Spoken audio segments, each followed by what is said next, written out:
Revolution at Point Zero: Housework, Reproduction and Feminist Struggle by Silvia Federici. Part 2: Globalization and Social Reproduction.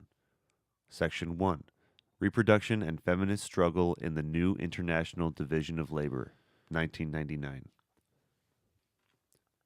Starting with the recognition that patriarchy and accumulation on a world scale constitute the structural and ideological framework within which women's reality today has to be understood, the feminist movement worldwide cannot but challenge this framework, along with the sexual and the international division of labor which are bound up with it. Maria Mies, Patriarchy and Accumulation on a World Scale, 1986. Capitalist development has always been unsustainable because of its human impact. To understand this point, all we need to do is to take the viewpoint of those who have been and continue to be killed by it. A presupposition of capitalism's birth was the sacrifice of a large part of humanity, mass extermination, the production of hunger and misery, slavery, violence and terror. Its continuation requires the same presumptions. Maria Rosa Dalla Costa, Capitalism and Reproduction. Introduction. It is generally recognized that in the last 2 decades, the women's liberation movement has acquired an international dimension, as feminist movements and networks have formed in every part of the world, especially in the wake of the global conferences on women the United Nations has sponsored. Thus, we seem to have a better understanding today of the problems women face across the planet than at any other time in the past. However, if we examine the perspectives that shape feminist politics in the United States and Europe, we must conclude that the most feminists have not reckoned with the changes the restructuring of the world economy has produced in the material conditions of women and their implications for feminist organizing. We have case studies showing that women have been impoverished across the planet, but few feminists acknowledge that globalization has not only caused a global feminization of poverty, but has led to the emergence of a new colonial order and created new divisions among women that feminists must oppose. Even those critical of the policies pursued by the World Bank and the International Monetary Fund, IMF, often settle for reformist positions that condemn gender discrimination but leave the global hegemony of capitalist relations intact.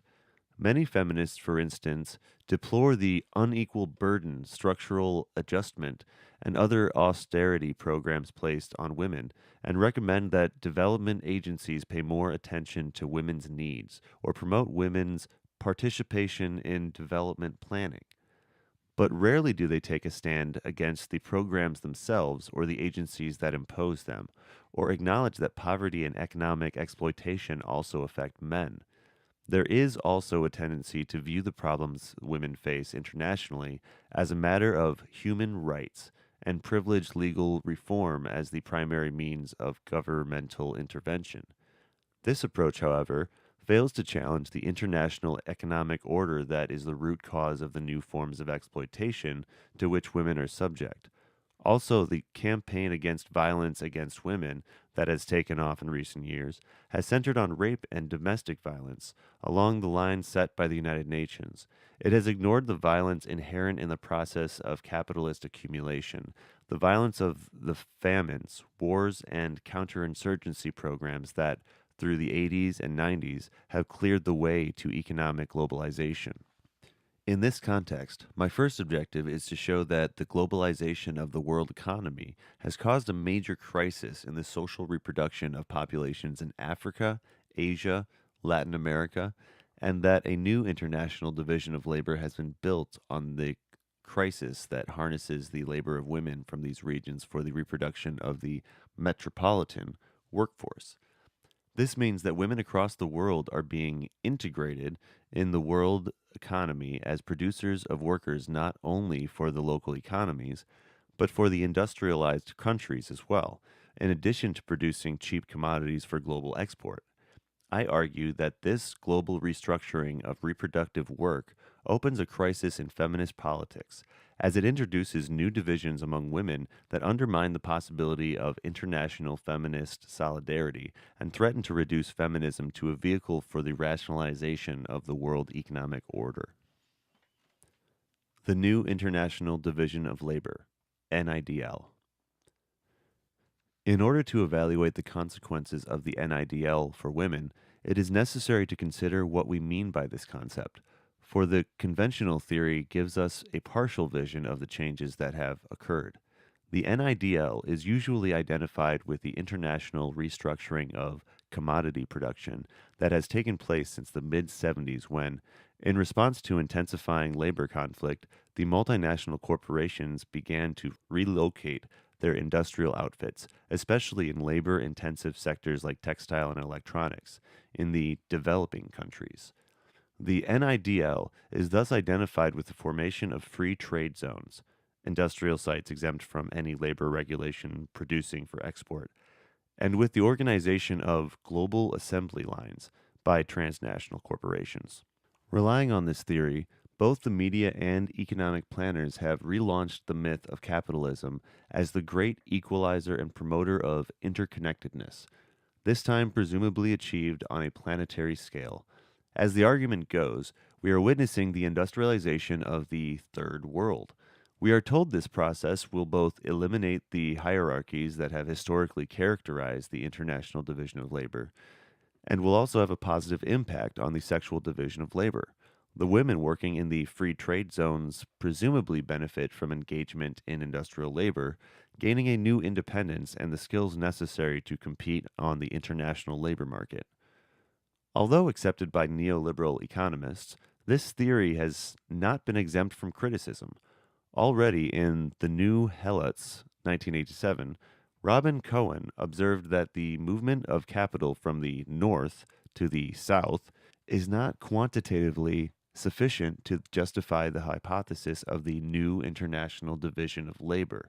By the end of the 1980s, only 14% of the world manufacturing activities was taking place in developing countries, and the industrial boom was concentrated in just a few areas: South Korea, Hong Kong, Taiwan, Mexico.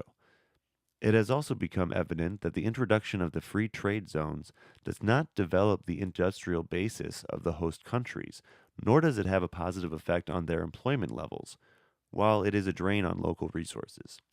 As for the women employed in the free trade zones, their organizations have denounced that this work generates underdevelopment and is a hidden form of slavery. Wages in the free trade zones are kept below subsistence levels, many times lower than the minimum wages in industrialized countries, through all forms of intimidation. In Indonesia, work in the FTZ pays so little that workers' families must supplement their income. Additionally, women are forced to work long hours in unsafe conditions, are subjected to daily body searches to check if they have anything out of their plants. They are often forced to take birth control pills to ensure that they do not get pregnant and disrupt production, and their movements are restricted. In many cases, they are locked up until they fill their work quotas, so that both in Mexico and China, hundreds have died because they could not flee from buildings shaken up by an earthquake or burning up in flames.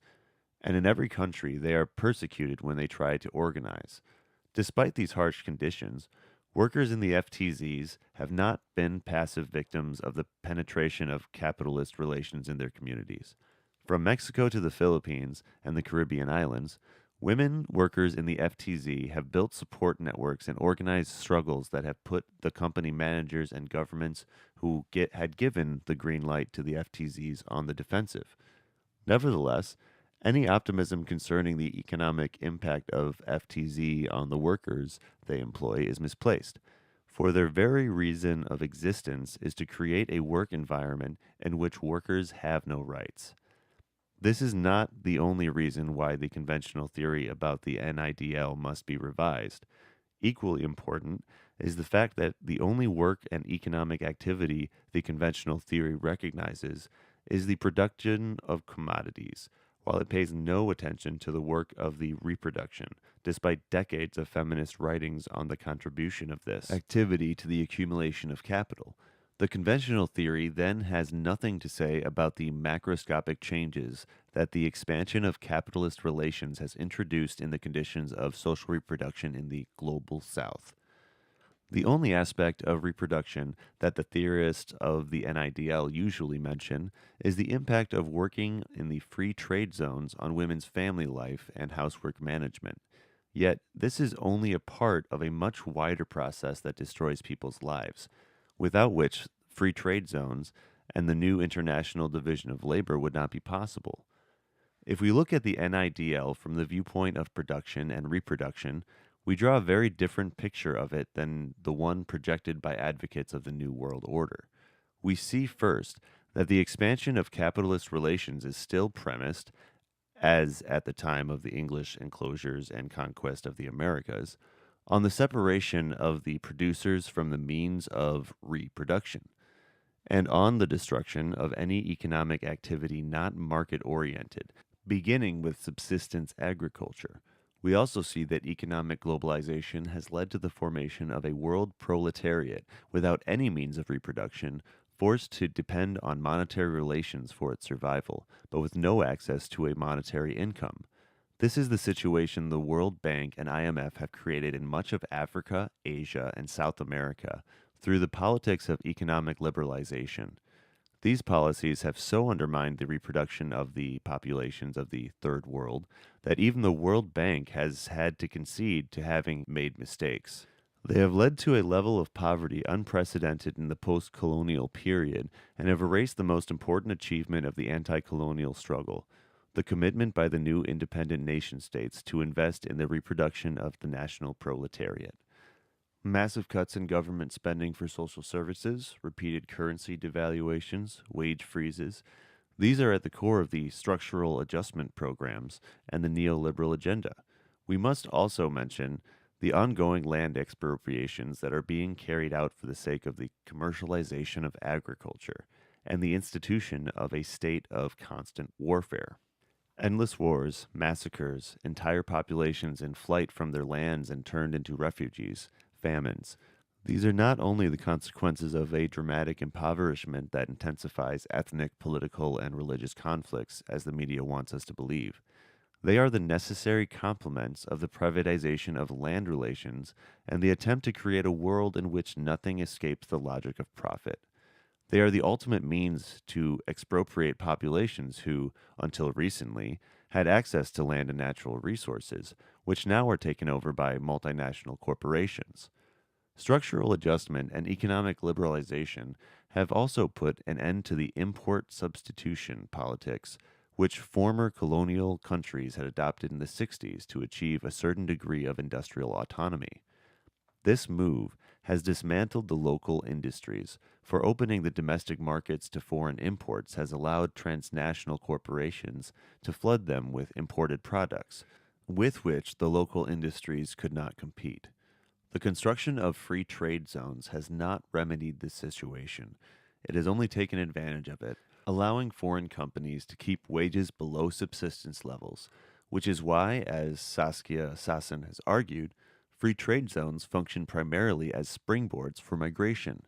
That the industrialization of the Third World is a myth is further proven by the fact that throughout the 80s and 90s, the transfer of capital and industries from the First to Third World has been superseded by the transfer of capital and labor from the Third to the First World. The scale of this phenomenon is immense. Remittances are the second largest international monetary flow after the revenues of the oil companies. In some parts of the world, e.g., Mexico, entire villages depend on them. According to the World Bank, from 24 billion in the 70s, remittances have grown to 65 billion in the 80s, and these figures only refer to the remittances that pass through the banks. They do not include those in kind like furniture, TV sets, and other goods that immigrants bring back on their visits home. The first consequence of the impoverishment to which economic liberalization has condemned the world proletariat has been the takeoff of a vast migratory movement from the south to north, following the transfer of capital that the payment of the foreign debt has caused. This migratory movement of biblical proportions, structurally connected to the new economic order and bound to the globalization of the labor market, is telling evidence of the ways in which the international division of labor has been restructured. It demonstrates that the debt crisis and structural adjustment have created a system of global apartheid, for they have transformed the third world into an immense pool of cheap labor, functioning with respect to the metropolitan economies in the same way as the homelands functioned with respect to the white areas in South Africa. Not accidentally, exit from it is regulated by a similar system of passes and restrictions, guaranteeing that in the countries of arrival, immigrants are twice devalued as immigrants and as undocumented workers. By introducing restrictions that force immigrant workers to be undocumented, immigration can be used to cut the cost of labor. For only if immigrants are socially and politically devalued can immigration be used to contain the demands of the local working class. For those who cannot migrate or do not have access to remittances sent by immigrants, the alternative is a life of great hardships. Lack of food, medicines, potable water, electricity, schools, and viable roads, as well as mass unemployment, are now for most a daily reality, reflected in the constant outbreak of epidemics, the disintegration of family life, and the phenomenon of children living in the streets or working in slave like conditions. This reality is also reflected in the intense struggles, at times taking the form of riots, by which every day the populations in adjusted countries resist the closing of local industries, the hikes in the prices of basic goods and transports, and the financial squeeze to which they are subjected in the name of debt repayment. On the basis of this situation, it should be possible to see that any feminist project exclusively concerned with sexual discrimination and failing to place the feminization of poverty in the context of the advance of capitalist relations is condemned to irrelevance and co-optation. In addition, the NIDL introduces an international redistribution of reproduction work that strengthens the hierarchies inherent in the sexual division of labor and creates new divisions among women. Immigration, reproduction, and international feminism. If it is true that the remittances sent by immigrants constitute the main international monetary flow after the revenues of the oil companies, then the most important commodity that the third world today exports to the first is labor.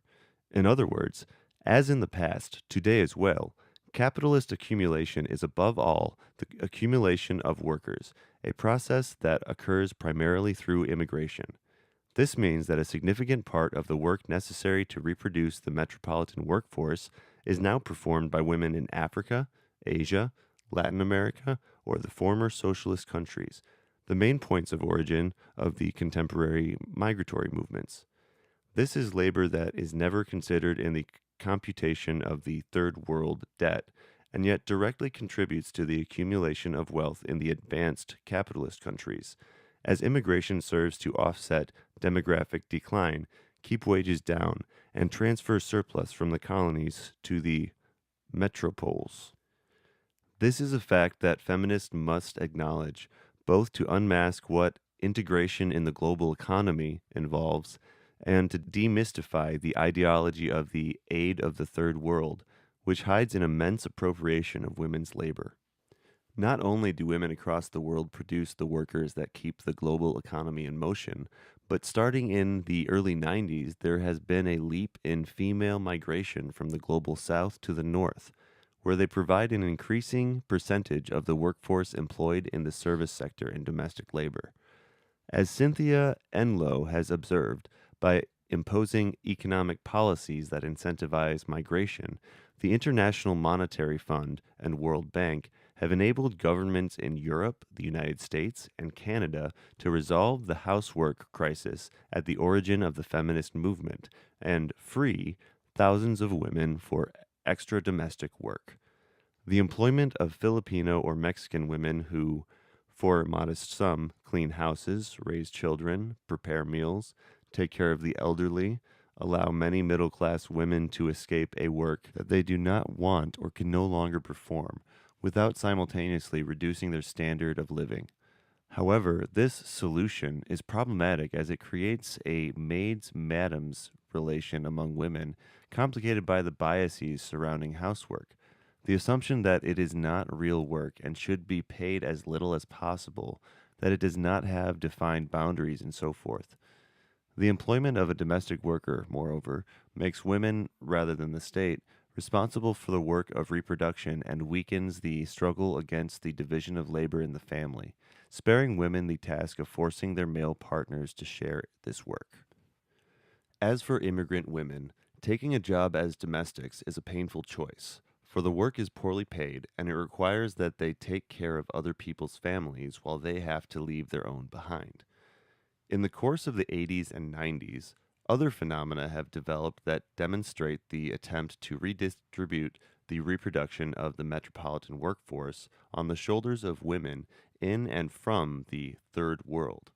Among the most significant, there has been the development of a vast international baby market, organized through the system of adoptions, now evolved into a multi-billion-dollar business. By the end of the 1980s, it was calculated that an adopted child entered the United States every 48 minutes, and at the beginning of the 1990s, from South Korea alone, 5,700 children were being exported yearly to the United States. Today, what feminists have described as an international traffic in children has spread also to the former socialist countries, above all Poland and Russia, where the discovery of agencies that sell children, in 1994 more than 1,500 were exported just in the United States, has fueled a national scandal. We have also seen the development of baby farms in which children are produced specifically for export, and the increasing employment of third world women as surrogate mothers. Surrogacy, like adoption, allows women from the advanced capitalist countries to avoid interrupting their career or jeopardizing their health to have a child. In turn, third world governments benefit from the fact that the sale of every child brings foreign currency to their coffers, and the World Bank and the International Monetary Fund tacitly approve this practice because the sale of children serves to correct demographic excesses and is in harmony with the principle that debtor nations must export all their resources from forests to human beings. We have also seen a massification, especially in the parts of Asia, Thailand, South Korea, Philippines, of the sex industry and sex tourism serving an international clientele, including the U.S. Army, who, since the Vietnam War, has used these countries as rest and recreation areas. By the end of the 1980s, in Thailand alone, out of a population of 52 million people, 1 million women worked in the sex industry. To this, we must add the enormous increase in the number of women from the Third World, or the former socialist countries, who work as prostitutes in Europe, the United States, and Japan, often in conditions of near slavery. Not last is the traffic in mail order brides, that in the 80s developed internationally. In the United States alone, about 3,500 men every year marry women chosen by mail order. The brides are young women coming from the poorest regions of Southeast Asia or South America, although women from Russia and other former socialist countries have also chosen this means of emigration. In 1979, 7,759 Filipino women left their country by this means.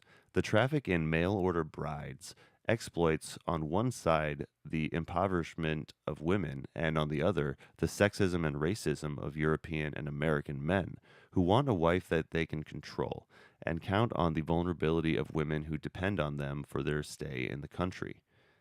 Taken as a whole, these phenomena show that far from being a means of female emancipation, the NIDL is the vehicle of a political project that intensifies the exploitation of women and brings back forms of coerced labor that we would have thought extinct with the demise of the colonial empires. It also relaunches the image of women as sexual objects and breeders, and institutes among women a relation similar to that between white and black women under the apartheid regime in South Africa. The anti-feminist character of the new international division of labor is so evident that we must ask to what extent it has been the work of the invisible hand of the market, or it has been a planned response to the struggles women have made against discrimination, unpaid labor, and underdevelopment in all of its forms. In either case, Feminists must organize against the recolonization attempt of which the NDIL is a vehicle and reopen the struggles on the terrain of reproduction. It is no use, in fact, to criticize women who employ domestic workers, as some feminists do. As long as reproductive work remains an individual or family responsibility, we may not have much of a choice, particularly when we have to care for people who are ill or not self sufficient, and in addition have jobs outside the home. This is why many women with young children are on welfare, but this alternative is on the way to extinction. There is also the danger that condemning the employment of domestic workers without proposing an alternative reinforces the illusion that housework is not necessary work. This assumption has plagued feminist politics in the 70s, and we have paid a high price for it. If the feminist movement had struggled to make the state recognize reproductive work as work and take financial responsibility for it, we might not have seen the dismantling of the few welfare provisions available to us and a new colonial solution to the housework question. Today, too, a feminist mobilization that forced the state to pay for reproductive work would be quite effective in improving the conditions of this work and building solidarity among women. Similar considerations apply to the efforts that feminists have made to convince governments to criminalize domestic violence and the traffic in women. These initiatives do not go to the roots of the abuses perpetrated against women. Can punishments remedy the situation of abject poverty that leads parents in some countries to sell their children into prostitution? And how can governments in Asia or Africa upgrade the condition of women when the World Bank and the IMF force them to cut all social spending and adopt the strictest austerity programs? How can these governments give women equal access to their education or better health care when the structural adjustments requires them to cut all subsidies to these programs? And will parents be likely to send their daughters to school when their sons are unemployed after obtaining a diploma? If international feminism and global sisterhood are to be possible, feminists must campaign against structural adjustment, the payment of the foreign debt, and the introduction of intellectual property laws, which are the means by which the new international division of labor is being organized, and the livelihood of the majority of the world population is undermined. As third world feminists have often stressed, the inequalities that exist among women at the international level also affect the politics of the feminist movement. Access to greater resources, travel, grants, publication, rapid means of communications, allows European and North American feminists to impose their agendas on the occasion of global conferences and play a hegemonic role in the definition of what feminism and feminist struggles must be like. The power relations the NIDL generates are also reflected in the role that women play in metropolitan non-governmental organizations, NGOs, that finance income-generating projects for women in the third world. Besides mobilizing women's unpaid labor to compensate for the loss of social services that structural adjustment causes, these projects create a patron-client relation among women. Metropolitan NGOs decide which projects to finance, how to evaluate them, which women to recruit, all of this with no accountability to the women whose labor they organize. It should be noticed that the function that metropolitan NGOs play with regard to the women they help is in part a response to the weakening role of the husbands and the state as supervisors of women's work in the countries subject to structural adjustment. As the men migrate or do not have the money to support a family, and as the state lacks or is presumed not to have funds to invest in social reproduction, a new patriarchal regime comes into existence that places women in the third world under the control of the World Bank, the IMF, and many NGOs that manage income-generating projects and aid programs. These are the new supervisors and exploiters of women's reproductive work, and this new patriarchy relies on the collaboration of European and North American women who, like new missionaries, are recruited to train women in the colonies to develop the attitudes necessary to become integrated in the global economy. Conclusion. My analysis of the NIDL shows the limits of a feminist political strategy that does not place the struggle against sexual discrimination in an anti capitalist framework. It also shows that not only does capitalist development continue to produce poverty, disease, and war, but it can survive only by creating divisions in the proletariat that preclude the realization of a society free from exploitation. Feminist politics, then, must subvert the new international division of labor and the globalization project from which it originates. These are the politics of grassroots feminist movements across the planet, which demand the return of the expropriated lands, the non payment of the foreign debt, and the abolition of structural adjustment and land privatization. They remind us that we cannot separate the demand for equality from a critique of the role of international capital in the recolonization of their countries, and that the struggles that women are daily making to survive are political struggles and feminist struggles.